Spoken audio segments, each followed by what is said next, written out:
मोहन अपनी नाव लेकर गहरे समुद्र से मछली पकड़ने निकला था। समंदर की लहरें तेज थी, लेकिन उससे भी ज्यादा तेज लहरें मोहन के दिल के अंदर चल रही थी। आज मेरी बीवी ने साफ साफ कह दिया है, घर में पैसा नहीं आएगा तो वो मुझे छोड़कर चली जाएगी। अब मैं कहाँ से लाऊं ज्यादा पैसा? वो तो मैं एक साधारण मछुआरा ही ना, मुझे तो शादी ही नहीं करनी चाहिए थी। एक गरीब को कभी भी शादी नहीं करनी चाहिए। ये बोलकर मोहन ने समंदर के पानी में अपना जाल फेंका, लेकिन उस जाल में मछली की जगह लकड़ी के टुकड़े और लोगों की फेंकी हुई चीजें फंस गई। हे भगवान, यहाँ तो गंदगी ही गंदगी है, मछली का तो नामो निशान नहीं है। अब मैं क्या करूं? मोहन लगा रहा। दोपहर के 12 बज चुके थे, लेकिन मोहन की नाव में एक भी मछली नहीं थी। मोहन परेशान हो गया। उधर उसके घर में उसकी बीवी उसका इंतजार कर रही थी। वो बहुत गुस्से में थी। दोपहर के 12 बज चुके हैं, अभी तक ये आदमी घर नहीं लौटा। मैं क्या हमेशा भूखी ही रहूं? शादी से पहले कितने सारे वादे किए थे इस आदमी ने। कहता था कि मुझे रानी बनाकर रखेगा। अब तो मैं नौकरानी बनकर रह गई। आज आने दो उसे। आज ही मैं उससे रिश्ता खत्म कर दूंगी। जितना वक्त बीत रहा था, मालती का गुस्सा उतना ही बढ़ रहा था। उधर दोपहर के 2 बजे भी मोहन को मछली नहीं मिली थी। नाव में सवार होकर मोहन बहुत दूर भी चला गया था। तभी मोहन ने देखा कि एक जगह पर एक छोटी सी नदी आकर समंदर से मिली है। ये कौन सी जगह है? मैंने तो ये नदी कभी नहीं देखी। लगता है बहुत दूर चला आया हूँ। खैर, इस नदी में जाकर देखता हूँ, शायद कुछ मछली मिल जाए। मोहन उस अनजान नदी में घुस गया। कुछ दूर जाते ही उसे किसी बच्ची के चिल्लाने की आवाज आई। बचाओ, बचाओ, कोई मुझे बचाओ। नदी के दोनों तरफ जंगल ही जंगल था, इसीलिए इस चिल्लाने की आवाज सुनकर मोहन हैरान रह गया। अरे, इस सुनसान जगह पर चिल्ला कौन रहा है? जरा देखो तो।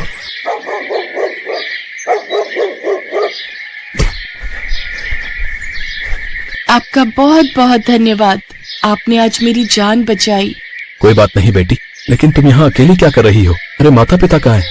पता नहीं, मैं तो हमेशा से इसी जंगल में रहती हूँ। मुझे तो ये भी नहीं पता कि मेरे माँ बाप कौन है। अच्छा, यहाँ तुम्हें डर नहीं लगता?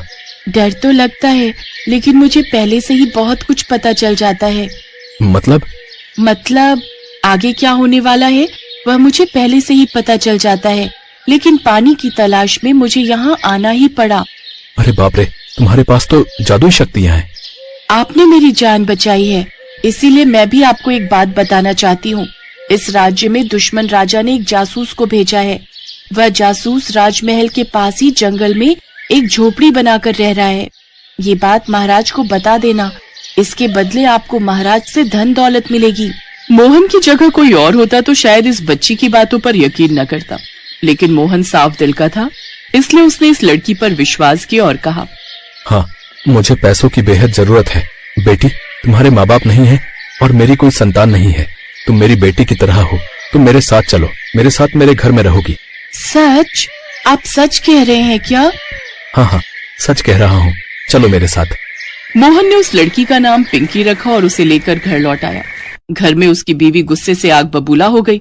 आओ आओ, इतनी देर लग गई आने में, और ये किसे ले आए हो? ये आज से हमारी बेटी है मालती। बेटी? या खुद के खाने का ठिकाना नहीं और तुम एक बच्ची ले आए? दिमाग ठीक है ना तुम्हारा? पैसे कहाँ हैं हमारे पास? पैसों की चिंता मत करो, पैसे तो मैं अभी महाराज से ले आता हूँ। तुम इस बच्ची को संभालो। पिंकी को मालती के हाथों में सौंपकर मोहन महाराज के पास चला गया और पिंकी ने जो कहा था वही महाराज से कह दिया। ये बात है, मेरे राज्य में दुश्मन का जासूस, लेकिन मेरे सिपाहियों ने तो मुझे ऐसा कुछ भी नहीं कहा। उन्हें पता नहीं है महाराज, लेकिन मुझे पता है। ठीक है, मैं अभी सिपाही भेजता हूँ जंगल में। तुम्हारी बात सच निकली तो मैं तुम्हें 1000 सोने के सिक्के दूंगा। महाराज ने जंगल में सिपाही भेज दिया और सच में वहां दुश्मन राज्य का जासूस पकड़ा गया। महाराज खुश हुए और मोहन को 1000 सोने के सिक्के दिए। मालती, अब हम खुशी खुशी जिएंगे और कभी पैसों की कमी नहीं होगी। मोहन ने बड़ा सा घर बना लिया और पिंकी मोहन के साथ ही रहने लगी। एक दिन महाराज ने मोहन से कहा, एक बात बताओ मोहन, तुम्हारे पास इतनी पक्की खबर आती कहाँ से है? महाराज, वो एक ही चीज है जो मैं आपको नहीं बता सकता। इसके बारे में पूछकर मुझे शर्मिंदा ना करें। मालती ने ये एक ही बात मोहन को सिखा दी थी, इसीलिए मोहन ने महाराज को पिंकी के बारे में नहीं बताया और महाराज इसी बात से गुस्सा हो गए। शाम को मोहन घर लौट आया, तब महाराज ने एक सिपाही से कहा, उस 2 कौड़ी के मछुआरे की इतनी हिम्मत कि मुझे मना कर दे। इसे तो मजा चखाना ही होगा। तुम इस पर नजर रखो और पता लगाओ कि इसे सब कुछ पहले से पता कैसे चल जाता है। जी महाराज, आप निश्चिंत रहिए, कुछ दिन लगातार घर के अंदर झांकने के बाद सिपाही को पिंकी के बारे में पता चल गया। सिपाही ने महाराज को बताया। महाराज, उस मछुआरे की एक बेटी है, लगता है वो जादुई बच्ची है। उसी को सब कुछ पहले से पता लग जाता है और उसी से मोहन को सब कुछ पता चलता है। अच्छा, तो ये बात है। मुझे उस बच्ची को बंदी बनाना है। वो बच्ची अब से मेरे लिए काम करेगी। मुझे कोई जरूरत नहीं है उस मोहन की। मैं तो उसे कारागार में बंद कर दूंगा। चलो अभी चलते हैं मोहन के घर। महाराज, मैंने आपका और इस राज्य का भला चाहते हुए आपको हमेशा खतरे के बारे में पहले ही बता दिया, और आप आज मेरी बेटी को बंदी बनाने के लिए आ गए। मेरे प्रेम के बदले मुझे ये मिला आपसे, धोखा।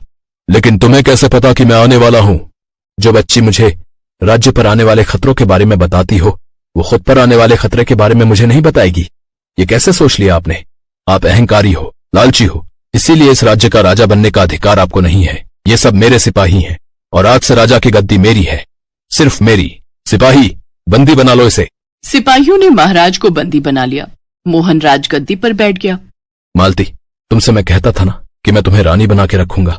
देखो, आज तुम रानी बन गई हो। खुश हो ना? हाँ हाँ, बहुत खुश हो मेरे महाराज। ऐसे ही एक मछुआरा राजा बन गया और पिंकी के सहारे राज्य में सुख और शांति छा गई।